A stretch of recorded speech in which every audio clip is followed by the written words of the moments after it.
श्री स्वामी समर्थ. नमस्कार. अक्षय तृतीया म्हणजे 3.5 मुहूर्तांपैकी एक अत्यंत शुभ दिवस.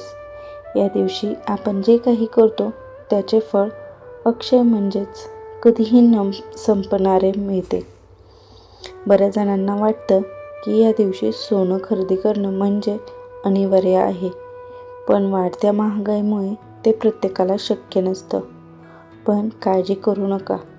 शास्त्रात अशा काही स्वस्त वस्तू सांगितलेल्या आहेत ज्या सोन्यापेक्षाही जास्त फळ देऊ शकतात. आज आपण त्याबद्दलच जाणून घेणार आहोत. त्यासाठी व्हिडिओ पूर्ण पहा. पहिली वस्तू आहे धने.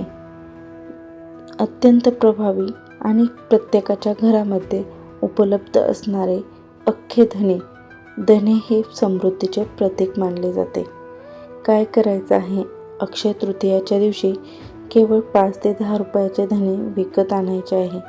संध्याकाळी लक्ष्मीची पूजा करताना हे धने माता लक्ष्मीच्या चरणांशी ठेवायचं आहे आणि पूजा झाल्यानंतर यातील थोडे धने तुमच्या बागेत किंवा कुंडीत पेरा.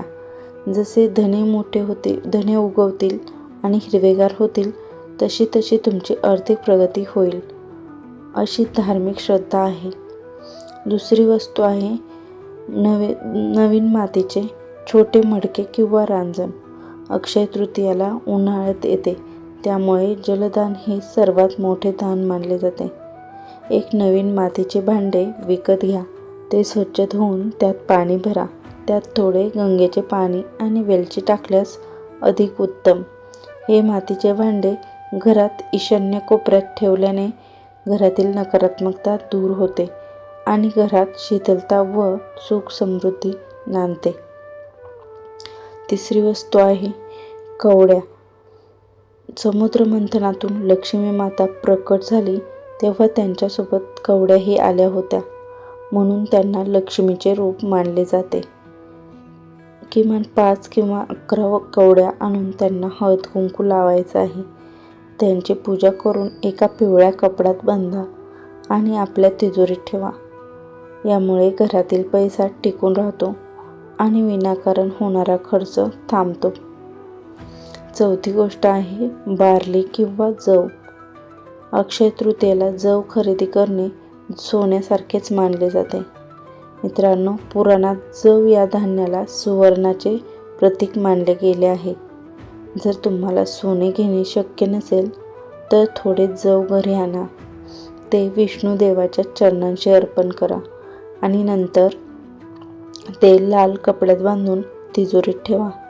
यामुळे घरामध्ये कधीही अन्नाची आणि धनाची कमतरता भासत नाही.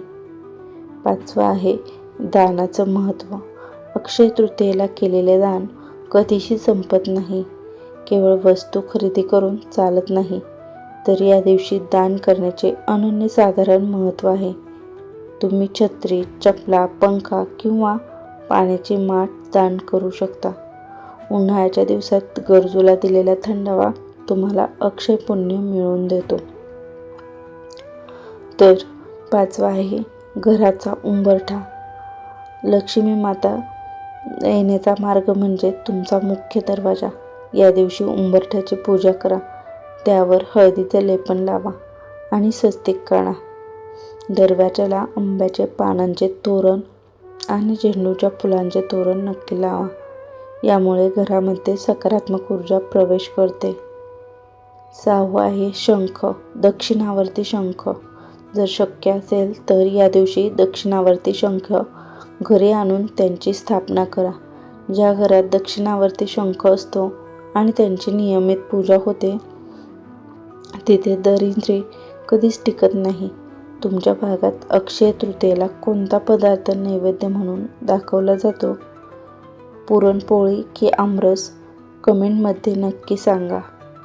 तर मित्रांनो, या अक्षय तृतीयेला महागड्या सोन्यांचे मागे न धावता श्रद्धेने या वस्तू घरी आणा.